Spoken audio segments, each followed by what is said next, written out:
नमस्कार, मैं अभिषेक उपाध्याय। आप देख रहे हैं टॉप सीक्रेट। ये कहानी है अंधेर नगरी की मिसाल की। ये कहानी है यूपी के अयोध्या की।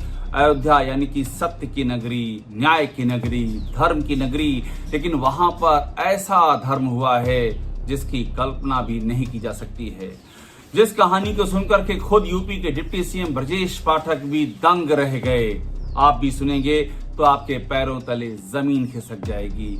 इस उत्तर प्रदेश की सरकार में ऐसा भी होता है, इस राज्य में ऐसा भी होता है कि एक व्यक्ति आत्महत्या करने पर मजबूर होता है और परिवार वाले जो उसकी मौत का सच जानना चाहते हैं, अपनी इस तलाश में हैदराबाद की सबसे बड़ी डीएनए फिंगरप्रिंटिंग लैब तक जा पहुंचते हैं और उस लैब की रिपोर्ट उन्हें हैरान कर देती है। उन्हें मालूम पड़ता है कि उनके इस अपने का जो आत्महत्या करने पर मजबूर हुआ था, उसका बिसरा ही बदल दिया गया है।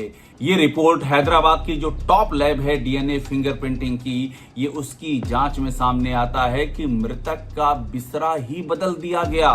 मृतक के अंगों की जगह दूसरे किसी के अंगों को दे दिया गया और उसकी जांच हो गई और वो रिपोर्ट यहां लगा दी गई। ये होता है उत्तर प्रदेश में। ये मामला यूपी के स्वास्थ्य एवं चिकित्सा मंत्री और साथ में डिप्टी सीएम ब्रजेश पाठक की जानकारी में भी आ चुका है। उन्होंने इस पे जांच के आदेश दे दिए हैं और सूत्र ये बताते हैं कि वे खुद भी इस रिपोर्ट को देख करके पढ़ के दंग रह गए। देश की टॉप डीएनए फिंगरप्रिंटिंग की लैब ये बता रही है कि किस तरह से उत्तर प्रदेश में एक व्यक्ति की जो आत्महत्या के लिए मजबूर किया गया, जिस घटना को लेकर के बाकायदा एफआईआर भी दर्ज है, उस व्यक्ति की मौत के कारण का पता लगाने के लिए जो बिसरा गया था, उस बिसरा को ही मिली भगत करके चेंज कर दिया गया, बदल दिया गया, ताकि उसकी मौत का सच सामने ना आ सके। यह कहानी है अयोध्या मेडिकल कॉलेज में संविदा पर काम कर रहे प्रभुनाथ मिश्रा की। प्रभुनाथ मिश्रा अयोध्या मेडिकल कॉलेज में पर्चे बनाने का काम करते थे। ये तारीख है 29 जनवरी 2024। इस तारीख को मेडिकल कॉलेज में एमबीबीएस कर रही दो छात्राएं ऋतु और निर्मला उनके पास आती हैं और प्रभुनाथ मिश्रा पर पर्चा बनाने का दबाव डालती हैं। वो इससे इनकार कर देते हैं और उसके बाद उनके साथ में मारपीट की जाती है, प्रताड़ित किया जाता है। इस मेडिकल कॉलेज के जो प्रिंसिपल ज्ञानेंद्र कुमार है, आरोपी है कि ज्ञानेंद्र कुमार उन्हें लगातार एक हफ्ते तक बुरी तरह से प्रताड़ित करते हैं और आखिर में प्रभुनाथ मिश्रा आत्महत्या करने पर मजबूर हो जाते हैं।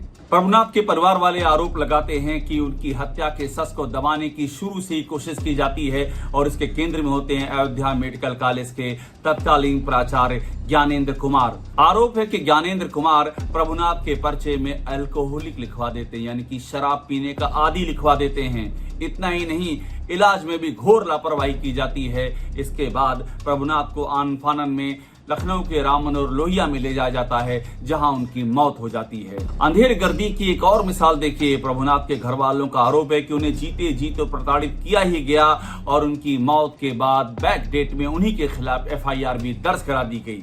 पर प्रभुनाथ मिश्रा का मुकदमा ही नहीं लिखा जाता है। घर वाले परेशान होते हैं, हर चौखट पर जाते हैं और आखिरकार कोर्ट के आदेश पर अयोध्या की पुलिस मुकदमा दर्ज करने पर मजबूर होती है और ज्ञानेंद्र कुमार और दूसरे डॉक्टरों पर मुकदमा दर्ज कर दिया जाता है।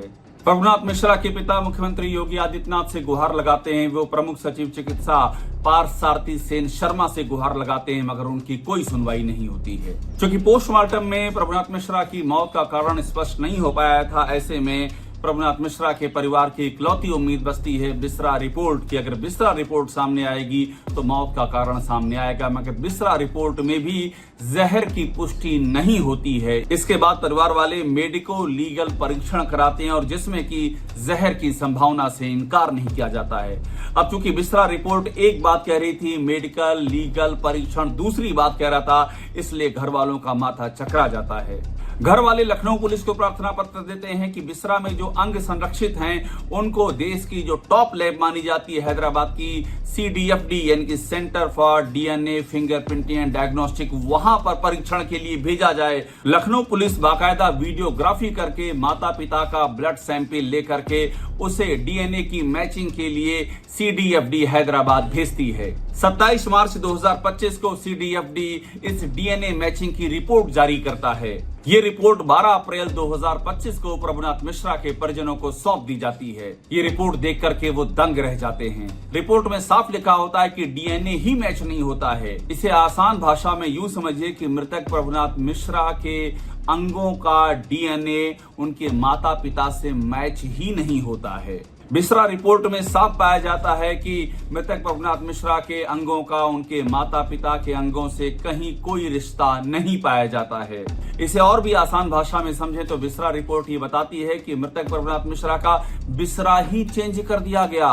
उनकी जगह किसी दूसरे के अंग परीक्षण के लिए भेज दिए गए। घर वाले ये सारे दस्तावेज लेकर के यूपी के डिप्टी सीएम ब्रजेश पाठक के पास पहुंचते हैं। सूत्र बताते हैं कि ब्रजेश पाठक भी इसे देख करके दंग रह जाते हैं। वो तत्काल इसकी जांच का आदेश देते हैं। गेंद अब यूपी के प्रमुख सचिव शिक्षा एवं चिकित्सा पार्थ सारथी सेन शर्मा के पाले में। ये वही पार्थ सारथी सेन शर्मा जिनके बारे में कहा जाता है कि विभाग के मंत्री यानी कि डिप्टी सीएम ब्रजेश पाठक की लाइन से भी बड़ी लाइन ये खींच करके रखते हैं, यानी कि पार्थ सारथी सेन शर्मा की मंत्री से भी ज्यादा इस विभाग में चलती है। घर वाले बेहद ही परेशान हैं, वो हैरान हैं, दंग हैं। किस तरह से यूपी में बाकायदा बिसरा ही चेंज कर दिया जाता है। वो तो घर वालों की हिम्मत और हौसले की दाद देनी पड़ेगी कि वो CDFD तक पहुंच गए। देश की टॉप लैब के सामने जाकर के उन्होंने सारा मामला रख दिया और बाकायदा धैर्य के साथ उसकी रिपोर्ट का इंतजार किया, ताकि दूध का दूध और पानी का पानी हो गया। घर वाले मांग कर रहे हैं कि अयोध्या मेडिकल कॉलेज के तत्कालीन प्रिंसिपल ज्ञानेंद्र कुमार को बर्खास्त किया जाए, लेकिन अभी तक ज्ञानेंद्र कुमार का बाल भी बांका नहीं हुआ है। इस विवाद के बाद उन्हें अयोध्या से हटा करके लखनऊ के मुख्यालय से संबद्ध कर दिया गया है। बाकायदा सरकारी आवास में रह रहे हैं, सारी सुविधाओं का लाभ ले रहे हैं और इस रिपोर्ट के आने के बाद भी अभी तक उन पर कोई भी एक्शन नहीं हुआ है। सवाल है कि पार्थ सारथी सेन शर्मा आखिर इतने गंभीर विषय पर चुप क्यों हैं? और सवाल यह भी है कि इस मिली भगत में नीचे से ऊपर तक लेकर के किसकी भूमिका है? अगर यही अंधेर नगरी है तो फिर क्या न्याय की उम्मीद बेमानी है?